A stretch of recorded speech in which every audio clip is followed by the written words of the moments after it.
as a car driver that you were very successful, can I ask you about these Mexican drivers, Checo Pérez in Formula One Sure. and Pato O'Ward in Yeah. IndyCar? What's your opinion about them? Well, they're incredible drivers. Checo obviously being back at Red Bull again and getting another contract for a few more years, and giving some stability to that team with Max there and all the other things going on, I think is a good thing for the team. And all the criticism he gets along the way. Look, he drives for Red Bull and he's won races. He's a super talented driver. I like him. One of my favorites when I first started in F1. I was like, I really like Checo. Is Pato Ward, another incredible driver. I think that he might like his hand at Formula One himself if he could get it. I've seen him a few times at F1 races, but in the meantime, crushing it in IndyCar, and I like him. He's a fun driver to watch. Going back a little bit about Checo, can you explain or describe the position that he found himself driving for Red Bull or racing for Red Bull behind Max Verstappen, the unstoppable driver? How difficult of a challenge that was or is for Checo Perez? I mean, I don't think no driver wants to feel like they're number two, and I'm sure that there is a little bit of that feeling, right? Well, there is that feeling, but it's also you're one of 20 drivers in Formula One, one of 20 drivers in Formula One in the world, and so it's also pretty good to be number two. And the thing is I say number two, it's just because he doesn't finish as well. If Checo started winning a bunch of races, then he'd be called number one for a while, right? Until that was different. So, but I think that I know it can be frustrating to feel like it's probably more about getting asked questions. Honestly, I bet that's what it is.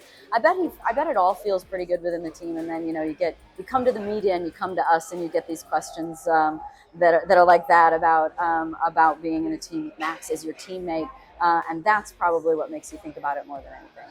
I mean, you just were Thank a you. barrier breaker, and now we see this women's sports advance. Like it's happening. It's a wave of success and influence all over the place. What impresses you the most about this advance by women in the world of sports? Well, I think that women given the opportunity to really develop into an extremely high-performing athlete because there's a place for them to go. At some point in time, there was no place to take your skill set, so there was no point to continue to develop it. And what we love to watch as fans is we love to watch skill. We want to watch excellence. We want to watch people do things that we could never do or never think that we could do because we want to feel inspired. We want to be in awe. And so for women to be able to have these places to go where they can take that talent year after year and develop it into something elite and fun to watch is a really cool thing and inspires just more and more people. You were a fan favorite for sure, but who is the one who catches a Danica Patrick's eye today? Who's female athletes? I don't know, but off the top of my head, someone that I just interviewed for my podcast the other day was Ronda Rousey. And I really enjoy being able to have the opportunity to talk to these women that have also been like very high performing, high profile female athletes, because it's like there's a little bit of a fraternity of us. So I was excited to get that opportunity to talk to her. And she was so great, and everybody just has such a great story to tell. So I met Rhonda, and I thought that was just a really fun thing for me to be able to do, talk to her. And tell me about Max Verstappen. I mean, this guy is just crazy with all those championships and wins. Yeah.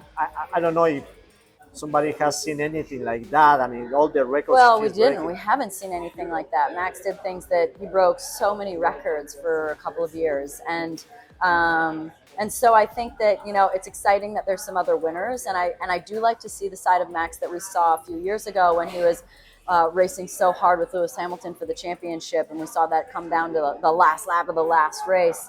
I'm doing the last race in Abu Dhabi this year, so I kind of hope that we have another like ending that comes down to the last one. I'm not sure we will because he's obviously still doing very well, but I like to see this like more vicious side of him come out. I like to see him fiery and you know bumping with other drivers and getting aggressive and getting upset. He's so driven for excellence, and he just really likes to perfect the weekend. And so he did that a lot, and it's become more challenging for him, which honestly just really makes it more entertaining for the fans. But he's still, but he did things that nobody's ever done.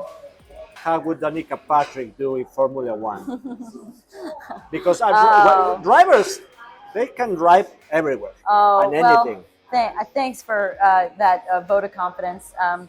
Me as a Formula One driver will never know. I'm okay with that. I feel grateful for my career in IndyCar and then NASCAR and the various other cars that I drove. And yeah, they tended to all go pretty well, and I had speed. So who knows how it would have ever gone in Formula One? Maybe that one's just better to speculate on. But do you foresee a woman getting into Formula Sure. One in the future? Oh, I'm sure there'll be a woman in Formula One at some point in time in the future. I don't know where it'll be, but the analogy, the sort of example I use is that if it takes 100 men to come through to find a good one, find a really talented driver, that takes a long time for 100 women to come through to find one really good one. And so, who knows when that'll be? It's probably not going to be this year, but you never know. They just have to emerge and get on the right team and start getting those great results and getting the attention and then getting the opportunity. What is about Beacon that you are here in Los Angeles? I met Gary Vee a few years ago and I interviewed him for my podcast, and he's a great guy. He's just so inspirational, and I love his like demeanor. I love how straightforward he is. And so when he asked me to do this, I said, of course. I was also in LA already recording some podcasts for my own show, so it all just worked out perfectly. So I stayed until this happened and did my appearance. And I do enjoy public speaking. I enjoy speaking about my experiences, and if there's any small nugget of what I've done in my life that could possibly inspire you or help you, or gosh, honestly, even if you just like laugh once, I think it's worth it, and I enjoy doing them. So I was honored to be on the list. You mentioned your podcast. How is the podcast doing? The podcast is great. I've been doing it for 5 years. It's a lot of fun. It's honestly it's more like a hobby to me than anything, just because of how much I love it. Like, it doesn't feel like work. I put a lot into the interviews. I really get myself super familiar with all my guests, but it allows me to go into all these different areas that I'm curious about, and I can meet these people. I can ask questions. I can learn more than I ever found on the internet about it. So, and it's an incredible networking tool too. I think that's it's a really cool side aspect that I never expected.